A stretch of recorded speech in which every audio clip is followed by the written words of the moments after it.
Hello students, welcome to AS Tutorials.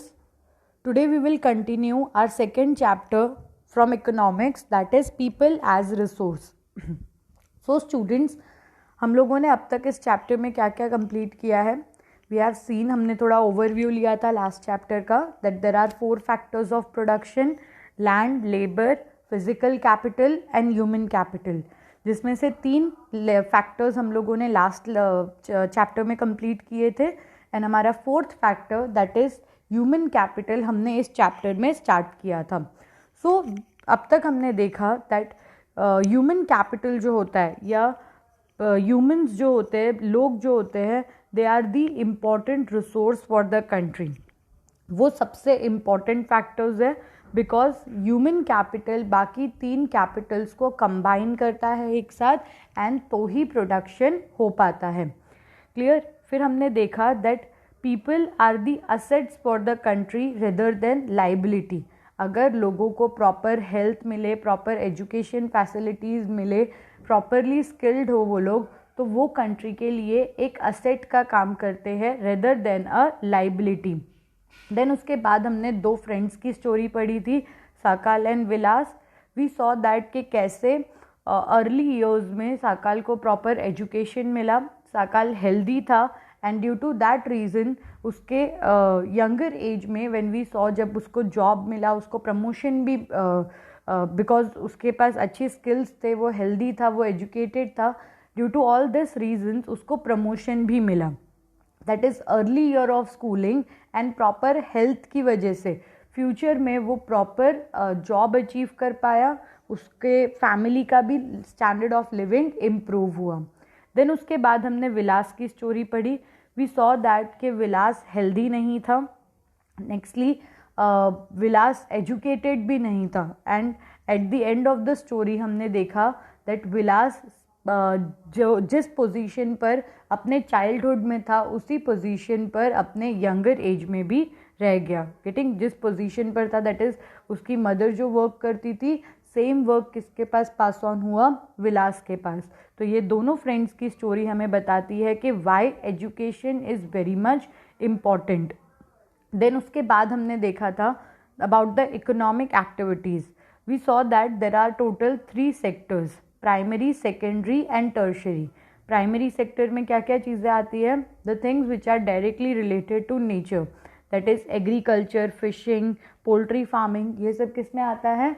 Primary sector में. Second आता है सेकेंडरी सेक्टर. सेकेंडरी सेक्टर को हम मैन्युफैक्चरिंग सेक्टर भी बोलते हैं बिकॉज सेकेंडरी सेक्टर में रॉ मटेरियल को फिनिश गुड्स में कन्वर्ट किया जाता है. देन लास्ट था हमारा tertiary sector. Tertiary sector is also called as service sector because जितनी भी सर्विस रिलेटेड एक्टिविटीज़ है वो कहाँ पर होती है? टर्शरी सेक्टर में होती है. नेक्स्टली हमने 2 टाइप की एक्टिविटीज़ के बारे में पढ़ा था. इकोनॉमिक एक्टिविटीज़, इकोनॉमिक एक्टिविटी में एक होती है मार्केट एक्टिविटी, दूसरी होती है non market activity. Market activity मतलब क्या है? आपने कोई भी चीज़ प्रोड्यूस की, आपने उसको सेल किया एंड यू अर्नड प्रॉफिट, तो उसको हम क्या कहेंगे? Market activity. अगर आपने कोई भी चीज़ प्रोड्यूस की अपने या अपनी फैमिली के कंजम्पशन के लिए, तो उसे हम क्या कहेंगे? Non market activity. समझा? Market activity and non market activity. Market में क्या आता है? You produce, you sell and आप उसमें पैसे अर्न करते हो, you earn profit. Non market में क्या आता है? आप प्रोड्यूस करते हो पर आप उसको सेल नहीं करते, आप खुद उसको कंज्यूम करते हो, तो that is called as the non market activity. Then उसके बाद हम लोगों ने नेक्स्ट टॉपिक हमारा स्टार्ट किया था quality of population. We saw that कि अगर हमें लोगों की क्वालिटी इम्प्रूव करनी है तो उसके लिए क्या करना होगा? हमें उन्हें प्रॉपर हेल्थ और एजुकेशन फैसिलिटीज़ प्रोवाइड करनी पड़ेगी, जिसमें से अब तक हमने देख लिया है दैट हमारी कंट्री की गवर्नमेंट ने एजुकेशन सेक्टर में कितने एक्सपेंसेस किए हैं, एजुकेशन का कितना ग्रोथ हुआ है, कितने न्यू पॉलिसीज़ आए, कितने नए स्टूडेंट्स, नए टीचर्स, नए स्कूल्स स्टार्ट हुए. नाउ हमारा अगला टॉपिक आता है about the health. So we will continue today with the health. Health. Firm maximises profit Do you think any firm would be induced to employ people who might not work efficiently as a healthy worker because of ill health? The health of the person helps him to realize his potential and the ability to fight illness. An unhealthy person becomes a liability for the organization indeed. Health is an indispensable basis for realizing one's well being. Henceforth, improvement in the health status of the population has been the priority of the country. Our national policy too aims at improving the accessibility of healthcare, family welfare, and nutritional services with a special focus on the underprivileged segment of the population. Over the last 5 decades, India has built up a vast health infrastructure and has developed manpower required at primary, secondary, and tertiary sector in the government as well as in the private sector. Okay now यहाँ पे ये जो health का topic है वो एक question से start किया हुआ है कि कोई भी फर्म, कोई भी ऑर्गेनाइजेशन, कोई भी कंपनी, ये लोग सब क्या चाहते हैं, ये सब अपने फर्म का, कंपनी का प्रॉफिट बढ़ाना चाहते हैं. नाउ प्रॉफिट कैसे बढ़ेगा जब कंपनी के अंदर एजुकेटेड और हेल्दी लोग काम कर रहे हैं.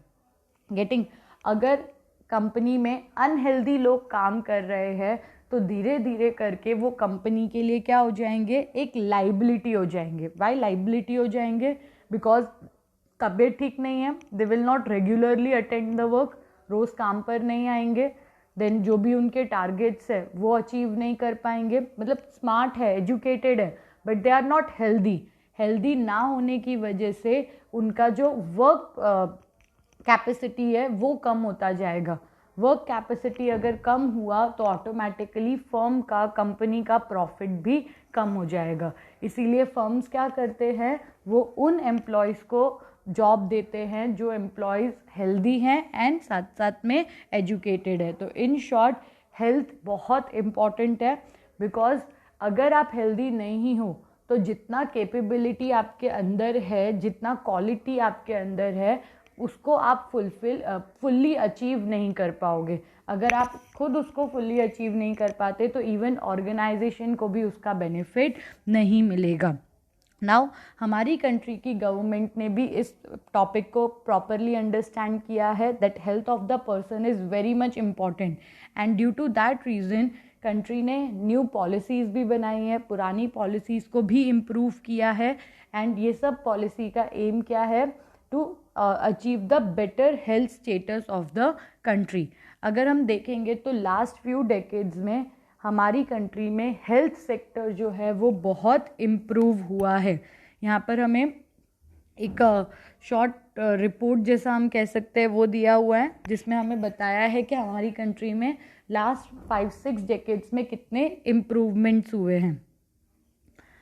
This measures adopted have increase the life expectancy over 66 years. अच्छा, पहले यहाँ पे कुछ टर्म्स है, life expectancy, infant mortality rate and death rate. So हम देखेंगे कि ये सब टर्म्स क्या है और उसके बाद इस डेटा को कंटिन्यू करेंगे. पहला हमें दिया है about the infant mortality rate.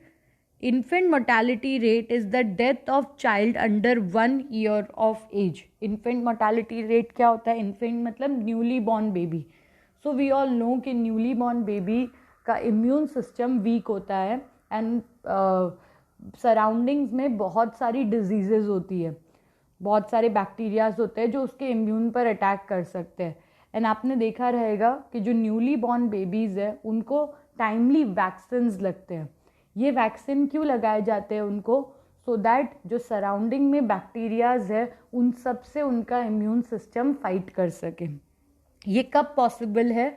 जब हमारी कंट्री में प्रॉपर हेल्थ फैसिलिटीज़ हो, ये वैक्सीनेशंस हर जगह पर अवेलेबल हो, तो ही हम इन्फेंट मोर्टेलिटी रेट को कम कर सकते हैं. इन्फेंट मोर्टेलिटी रेट मतलब एवरी 1000 चिल्ड्रंस पर कितने बच्चों की डेथ होती है बिफोर कंप्लीटिंग 1 ईयर, उसे हम क्या कहेंगे?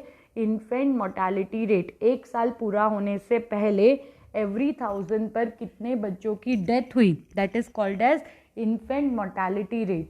अगर इन्फेंट मोर्टेलिटी रेट ज़्यादा है तो ये क्या शो करता है कि कंट्री में हेल्थ फैसिलिटीज़ अच्छी नहीं है ना। अगर ज़्यादा बच्चे मर रहे हैं तो वो क्या शो करेगा, दैट कंट्री में हेल्थ फैसिलिटीज़ अच्छी नहीं है।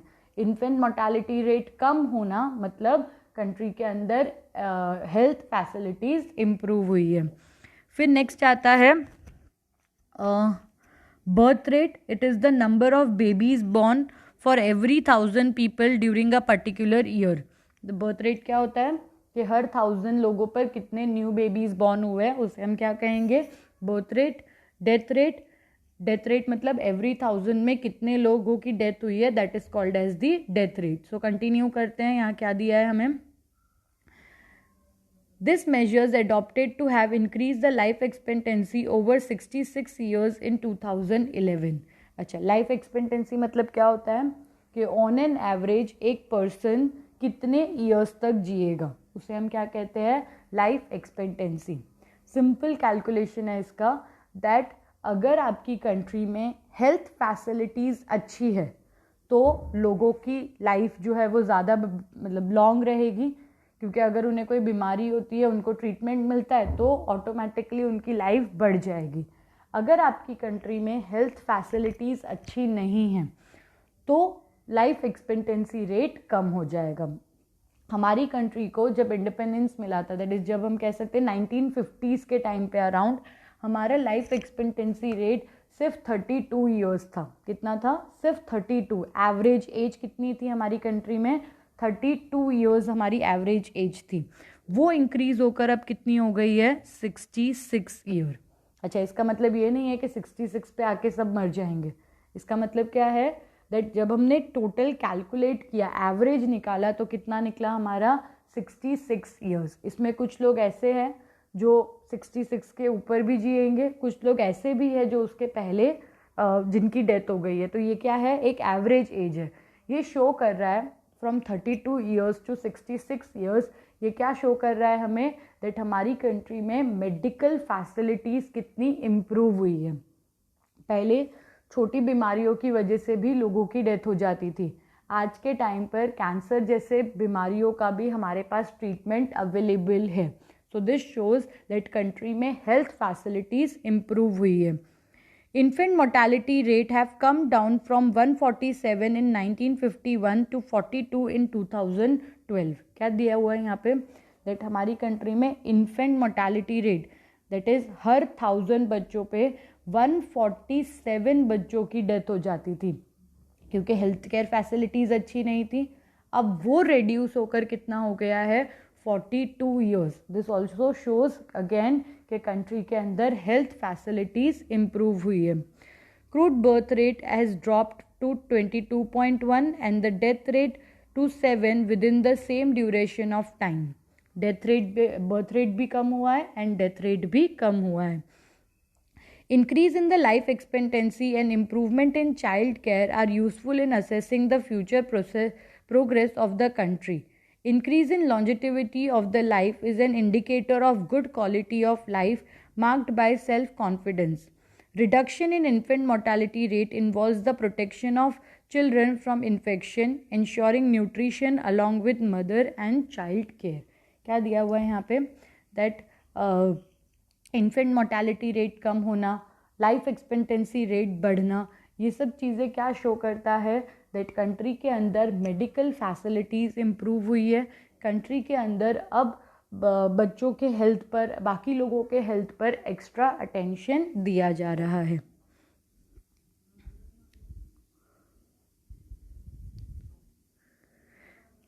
There are many places in India which do not have even the basic facilities. There are only 381 medical colleges in the country and 301 dental colleges.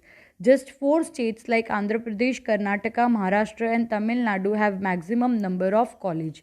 अच्छा, अभी यहाँ पे हमें ऊपर पूरा डेटा दिया हुआ है टेबल में कि 1951 में कितने डॉक्टर्स थे, कितने क्लिनिक्स थे.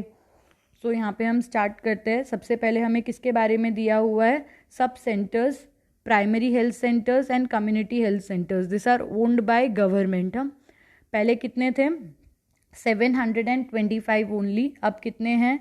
1,81,319. दिस शोज के कितना लास्ट 50-60 ईयर्स में ये प्राइमरी हेल्थ केयर सेंटर्स कितने इंक्रीज हुए हैं. डिस्पेंसरीज इन हॉस्पिटल्स पहले कितने थे? 9,209 एंड नाउ इट इज़ 19,817. इसमें ज़्यादा इंक्रीमेंट नहीं हुआ है. बेड्स कितने थे पहले? 1,17,198 which has increase to 6,28,000. Doctors पहले कितने थे? 61,800. Now they are 9,18,000. नर्स पहले कितने थे? 18,054. Now they are 1,09,224. सो ये शो करता है कि हेल्थ इंफ्रास्ट्रक्चर पास्ट ईयर्स में इम्प्रूव हुआ है. लेकिन अभी तक भी बहुत सारी ऐसी प्लेसेस है हमारी कंट्री में जहाँ पर हेल्थ को लेकर बेसिक फैसिलिटीज़ भी अवेलेबल नहीं है. स्पेशली विलेज एरियाज़ में अगर कुछ भी प्रॉब्लम हुआ तो पेशेंट को डायरेक्टली उनको सिटी हॉस्पिटल्स में शिफ्ट करना पड़ता है, सिटी लेकर जाना पड़ता है. दिस शोज़ के इतना इम्प्रूवमेंट होने के बाद भी देर आर सर्टन प्लेसेस जहाँ पर बेसिक फैसिलिटीज़ प्रेजेंट नहीं है.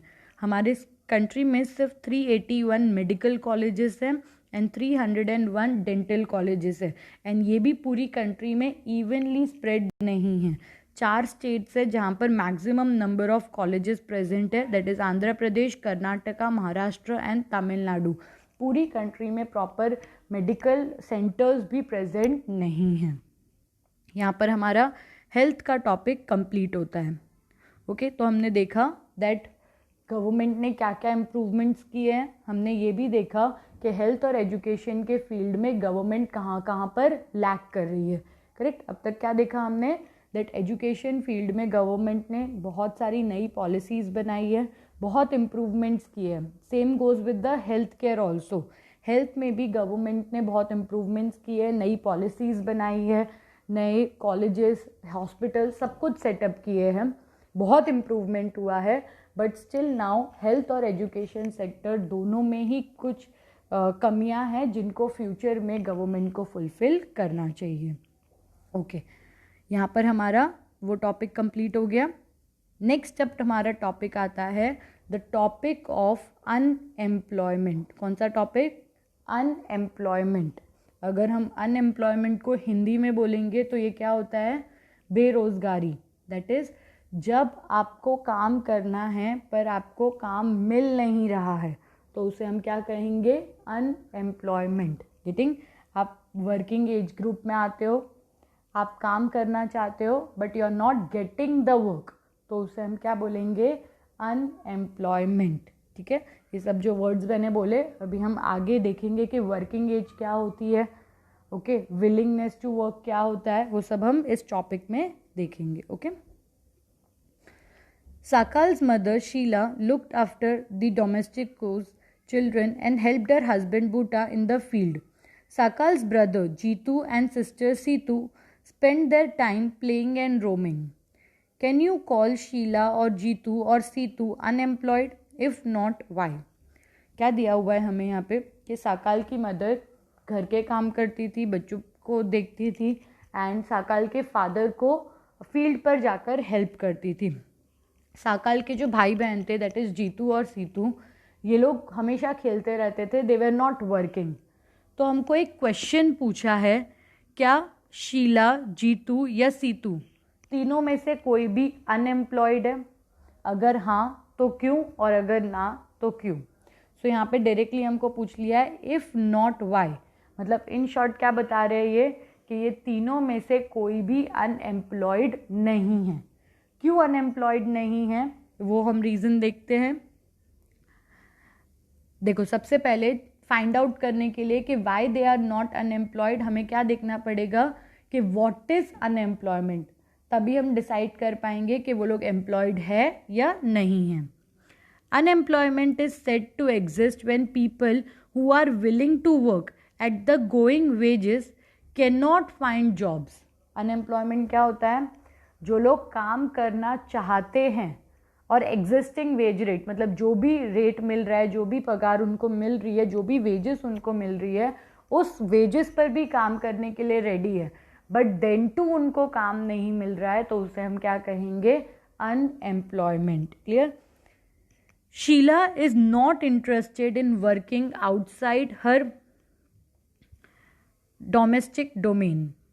Jitu and Situ are too small to be counted in the workforce population. Neither Jitu, Situ or Sheila can be counted as unemployed. The workforce population include people from 15 to 59 years. Sakal's brother and sister do not fall within this age group, so they cannot be called unemployed. Sakal's mother Sheila works for family. She will not be. She is not willing to work outside her domestic domain for payment. She too cannot be called unemployed. Shakal's grandparents, although not mentioned in the story, cannot be called unemployed. क्या बोला हुआ है यहाँ पे? हमें unemployment का definition दिया हुआ है. First of all that what is unemployment? जब लोग काम करना चाहते हैं, जो भी वेजेस उनको मिल रहा है उस वेजेस पर, बट उनको काम नहीं मिल रहा है, उसे हम क्या कहेंगे? अनएम्प्लॉयमेंट कहेंगे. बट अगर हम साकाल की मदर शीला, उसके भाई बहन जीतू एंड सीतू, अगर हम उनकी केस देखते हैं तो उन तीनों में से कोई भी अनएम्प्लॉयड नहीं है. क्यों? Very first thing, Sheela is not willing to work out. Unemployment का पहला क्या था? दैट आपको बाहर काम करने की इच्छा होनी चाहिए. बट शाकल की मदर शीला वो बाहर काम ही नहीं करना चाहती है. She has to work for her family. तो उसे अनएम्प्लॉयड हम नहीं कहेंगे. क्यों? क्योंकि वो काम ही नहीं करना चाहती. जो लोग काम करना चाहते हैं एंड काम नहीं मिल रहा है, वो अनएम्प्लॉयड है. जो बाहर काम ही नहीं करना चाहते और उन्हें काम नहीं मिल रहा, तो उसको हम अनएम्प्लॉयड नहीं कहेंगे. So Sheela is not unemployed. Then उसके बाद आते हैं जीतू और सीतू. तो पहली बात, वर्क फोर्स कौन से एज ग्रुप से शुरू होती है? 15 से लेके 59 तक. साकाल के जो भाई बहन हैं जीतू एंड सीतू, वो 15 टू 59 के एज ग्रुप में नहीं आते, वो अभी छोटे हैं, तो उनको भी हम अनएम्प्लॉयड नहीं कहेंगे. ठीक है. देन उसके बाद उसके ग्रैंड पेरेंट्स के बारे में बोला है. दो स्टोरी में उनके बारे में हमें नहीं दिया है, बट वी कैन अज्यूम कि ग्रैंड पेरेंट्स है, मतलब हम कंसिडर करेंगे कि वो 59 के अबो की एज के, सपोज 65 ईयर्स के. तो अगर वो काम नहीं कर रहे तो वो भी अनएम्प्लॉयड नहीं है, क्योंकि वर्क फोर्स कितना है? खाली 15 से लेके 59 तक.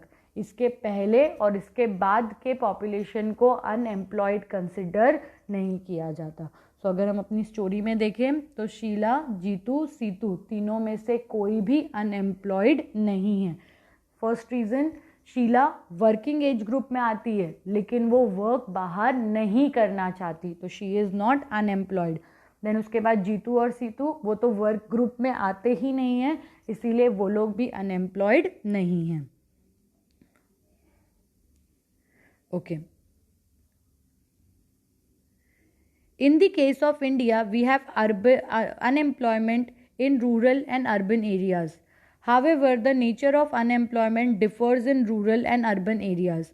In the case of rural area, there is seasonal and disguised unemployment. Urban area mostly have educated unemployment. Okay. क्या दिया हुआ है यहाँ पे? दैट हमारी कंट्री के अंदर अनएम्प्लॉयमेंट एग्जिस्ट करता है, लेकिन रूरल और अर्बन दोनों एरियाज़ में अनएम्प्लॉयमेंट अलग अलग टाइप का होता है. अगर आप रूरल एरिया की बात करोगे, मतलब विलेज एरिया की बात करोगे, तो अनएम्प्लॉयमेंट वहाँ पर सीजनल एंड डिस्गाइज्ड होता है. जबकि अगर हम अर्बन एरिया की बात करें तो यहाँ पे हमें एजुकेटेड अनएम्प्लॉयमेंट ज़्यादा देखने को मिलता है. समझा क्या बोला मैंने यहाँ पे? दैट अगर हम लोग रूरल एरिया की बात करें तो we will see that rural area में सीजनल और डिस्गाइज्ड अनएम्प्लॉयमेंट ज़्यादा होता है, जबकि अर्बन एरिया में हमें एजुकेटेड अनएम्प्लॉयमेंट देखने को ज़्यादा मिलता है. ठीक है. सो इन दिस लेक्चर हम सिर्फ रूरल एरिया के अनएम्प्लॉयमेंट के बारे में बात करेंगे. अर्बन एरिया के अनएम्प्लॉयमेंट को हम नेक्स्ट लेक्चर में कवर करेंगे. Okay. Seasonal unemployment happens when people are not able to find job during some month of the year. People depend on agriculture usually face such kind of problem. There are certain busy seasons when sowing, harvesting, weeding and threshing is done. Certain months do not provide much work to the people dependent on the agriculture. क्या बताया हुआ है यहाँ पे? That seasonal unemployment specially कौन लोग किन लोगों को फेस करना पड़ता है? जो लोग एग्रीकल्चरल वर्क में इन्वॉल्व है. गेटिंग कौन से टाइम पे देखना पड़ता है? जो लोग एग्रीकल्चर में इन्वॉल्व है, because agriculture is a seasonal activity. Year के 3-4 मंथ लोगों के पास में काम नहीं होता है. समझा क्या बोला मैंने? Agriculture is a seasonal activity and due to that reason year के कुछ 3-4 मंथ तक लोगों के पास में काम नहीं होता है. तो इसे हम क्या कहते हैं? Seasonal unemployment. दैट इज 3-4 महीने काम नहीं होगा, वापस जब सीज़न आ जाएगा, सोइंग हार्वेस्टिंग का सीज़न, तो फिर से उनको काम मिल जाएगा. तो ऐसे टाइप के अनएम्प्लॉयमेंट को हम क्या कहेंगे? सीजनल अनएम्प्लॉयमेंट कहेंगे. क्या कहेंगे? Seasonal unemployment. बट नाउ जैसे जैसे इरिगेशन फैसिलिटीज़ बढ़ती जा रही है, वैसे वैसे सीजनल अनएम्प्लॉयमेंट कम होता जा रहा है. गेटिंग? पहले क्या था? बारिश पर डिपेंड रहना पड़ता था. बारिश वंस इन अ ईयर होती है, तो तभी क्रॉप्स होते थे, हार्वेस्ट होते थे, तो उतना time they use to have work. बाद में काम नहीं होता था.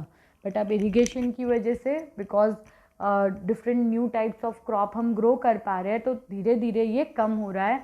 बट टिल नाउ बहुत सारे एरियाज़ में सीजनल अनएम्प्लॉयमेंट एग्जिस्ट करता है. ठीक है? स्पेशली ये कहाँ पर होता है? एग्रीकल्चरल सेक्टर में. एंड एग्रीकल्चरल सेक्टर मतलब कहाँ पर? वी कैन से विलेज में. इसका एक और एग्जांपल हम ले सकते हैं. जैसे मैरिजेस होती है, मैरिजेस में जो केटरिंग एंड बाकी के जो सर्विस प्रोवाइडर लोग होते हैं, उनको भी काम कब मिलता है? In the marriage season. जैसे ही मैरिज सीजन ओवर हुआ तो कुछ 2-3 मंथ्स के लिए वो लोग भी अनएम्प्लॉयड हो जाते हैं. तो ऐसे टाइप के अनएम्प्लॉयमेंट को हम क्या बोलेंगे? Seasonal. That is month, year में 2-3 मंथ रहेगा, फिर वापस जब हार्वेस्टिंग सीजन आएगा या मैरिज सीजन आएगा, फिर से उनको जॉब मिल जाएगा. तो ऐसे टाइप के अनएम्प्लॉयमेंट को हम क्या कहते हैं? Seasonal unemployment. ठीक है? नेक्स्ट हमारा केस आता है अबाउट द डिसगाइज्ड अनएम्प्लॉयमेंट. ये समझना ज़रूरी है, थोड़ा ध्यान से सुनना. In the case of disguised unemployment, people appear to be employed. They have agricultural plot where they find work. This usually happens among the family member engaged in agricultural activity. The work requires the service of 5 people but engages 8 people. 3 people are extra. These 3 people also work in the same plot as the other. The contribution made by 3 extra people do not add to the contribution made by the 5 people. If 3 people are removed, the productivity of the field will not decline. The field requires the service of 5 people and 3 extra people are called disguisedly unemployed. अच्छा, यहाँ पे एक example लेते हैं पहले. Suppose for example एक agricultural land है जिसको कल्टिवेट करने के लिए 5 लोगों की ज़रूरत है. कितने लोगों की ज़रूरत है? 5 लोगों की. बट फैमिली में 8 मेंबर्स हैं, तो वो सबके सब क्या कर रहे हैं? सबके सब जाकर एग्रीकल्चरल लैंड पर वर्क कर रहे हैं. नाउ अगर सिर्फ 5 लोग प्रोड्यूस करते हैं तो भी सपोज फील्ड पर 100 kg वीट प्रोड्यूस होता है. 8 लोग प्रोड्यूस कर रहे हैं तो भी कितना हो रहा है? 100 kg. मतलब जो 3 एक्स्ट्रा लोग हैं, आपको ऐसा लगेगा कि वो काम कर रहे हैं, बिकॉज आप उनको काम करते हुए देखोगे. इवन उनको खुद को भी लगेगा कि दे आर वर्किंग, है ना, क्योंकि वो भी तो मेहनत कर ही रहे हैं ना. इवन उनको भी लगेगा they are working, but actual में जब हम देखेंगे तो उनका प्रोडक्टिविटी 0 होगा. Getting? As I told you, 5 लोगों में भी 100 kg प्रोड्यूस हो रहा है, 8 लोगों में भी 100 kg प्रोड्यूस हो रहा है. तो वो 3 एक्स्ट्रा लोगों का प्रोडक्शन में, प्रोडक्टिविटी बढ़ाने में कोई कंट्रीब्यूशन नहीं है. वो सिर्फ क्या कर रहे हैं? वर्क शेयर कर रहे हैं, है ना. जो 5 लोगों को करना चाहिए वो 8 लोग कर रहे हैं. सो यहाँ 3 एक्स्ट्रा लोग जो है वो डिसगाइज्डली अनएम्प्लॉयड है. That is they feel they are employed, देख के भी लगेगा दे आर एम्प्लॉयड, लेकिन प्रोडक्टिविटी में उनका कोई कंट्रीब्यूशन नहीं है। समझे? अब ये स्पेशली कौन से एरिया में होता है? एग्रीकल्चर एरिया में होता है। रीज़न, फैमिली लैंड है, सब मिलकर प्लॉट करते हैं, कोई एडिशनल बाहर जॉब नहीं करता है ना, एडिशनल मेंबर्स सब उसी के अंदर आ जाते हैं। प्रोडक्शन कितना भी हो, उन जो एक्स्ट्रा मेंबर्स है वो भी एग्रीकल्चरल लैंड पर ही काम करेंगे, लेकिन प्रोडक्शन उसकी वजह से बढ़ता नहीं है। देखो पहली लाइन यहाँ पे जो हमें दी है उसको ध्यान से देखो। In case of disguised unemployment people appear to be employed. जैसा मैंने आपको बताया कि 8 लोग हैं पर 5 की ज़रूरत है, 8 काम कर रहे हैं, तो हमें या उनको खुद को देखकर क्या लगेगा कि वो एम्प्लॉयड है ना, उनको खुद को देखकर क्या लगेगा कि वो एम्प्लॉयड है, लेकिन क्या प्रोडक्टिविटी पर उनका कोई इम्पैक्ट है? सपोज 4 जन काम कर रहे थे तो 80 kg प्रोड्यूस हो रहा था, 5वां पर्सन आया तो 100 kg प्रोड्यूस होने लगा, मतलब वो एक एडिशनल पर्सन के आने की वजह से प्रोडक्शन बढ़ा। लेकिन जब 6th मेंबर आया तो भी 100 kg प्रोड्यूस हो रहा है, 7th आया तो भी 100 हो रहा है, 8th आया तो भी 100 हो रहा है। ये क्या शो कर रहा है कि जो बाद में लास्ट में 3 मेंबर्स आए हैं उनका प्रोडक्टिविटी बढ़ने में कोई मतलब उनके आने की वजह से प्रोडक्टिविटी इंक्रीज नहीं हो रही।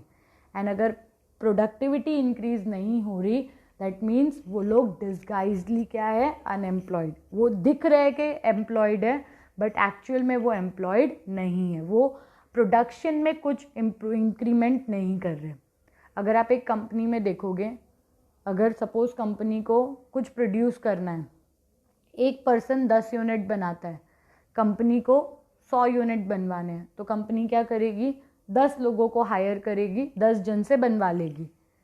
कंपनी 11, 12, 13 पर्सन्स को हायर करेगी तो भी कंपनी का प्रोडक्शन नहीं बढ़ेगा। सो वो लोग हायर ही नहीं करते, वो लोग अपॉइंट ही नहीं करते, जितने चाहिए उतने ही मेंबर लेते हैं। लेकिन एग्रीकल्चर में क्या होता है, क्योंकि फैमिली बिजनेस होता है ना, फैमिली का पूरा लैंड होता है, तो वो सब एक ही फील्ड पर काम करते हैं and due to that reason उनको खुद को रियलाइज़ नहीं होता कि they are unemployed.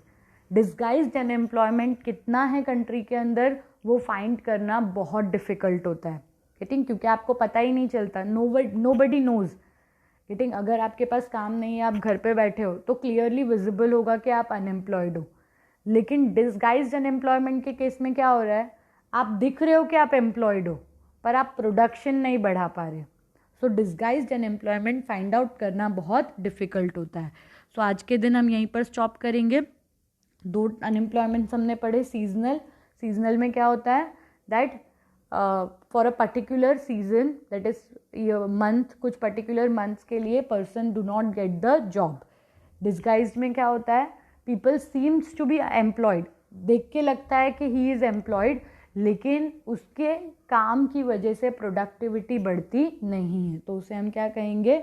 Disguised unemployment. जैसे हमारे एग्जाम्पल में 5 लोगों की भी ज़रूरत थी पर 8 लोग काम कर रहे हैं, तो वो 3 लोग क्या है? डिस्गाइज्डली अनएम्प्लॉयड।